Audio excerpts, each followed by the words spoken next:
Saïda Biloueli, enseignante-chercheur, éthique appliquée, éthique du numérique et de l'intelligence artificielle.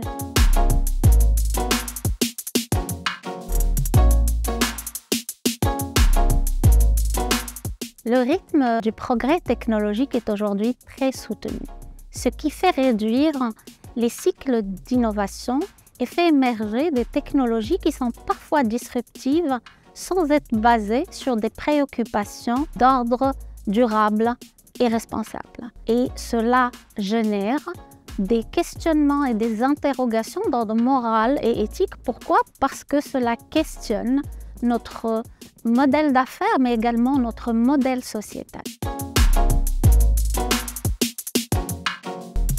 Parmi ces préoccupations éthiques, il y a la question majeure de l'automatisation des emplois et comment est-ce qu'on peut réaliser la transition juste vers les nouveaux modèles d'emploi. Comment s'assurer que les algorithmes qui prennent de plus en plus les décisions à notre place soient justes, impartials et ne fassent pas perdurer les préjugés et les inégalités. Il y a également la question de la collecte massive des données, de la surveillance, par exemple via la reconnaissance faciale, et il y a également l'autonomisation des machines, la délégation justement de certaines tâches et la question de la responsabilité. Comme exemple, un robot chirurgical, en cas d'erreur, à qui incombe la responsabilité.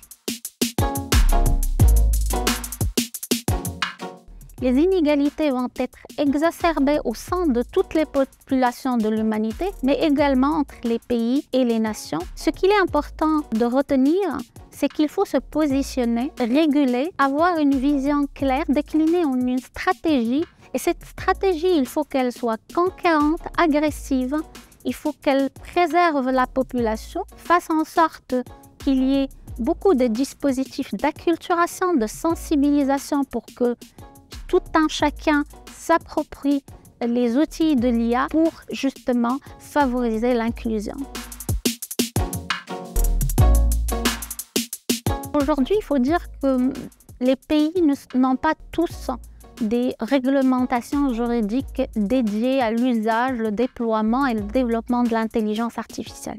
À titre d'exemple, l'Europe attend son acte réglementaire en 2025. Le Maroc a fait le choix de réguler par l'habilitation, c'est-à-dire par l'éthique, en s'alignant sur la recommandation sur l'éthique de l'IA de l'UNESCO, sachant que le Maroc dispose déjà d'un arsenal lié à la protection des données personnelles, la loi 0908, et également les lois qui concernent les droits fondamentaux, et ce sont des dispositions qui sont nécessaires dans toute stratégie de régulation de l'intelligence artificielle.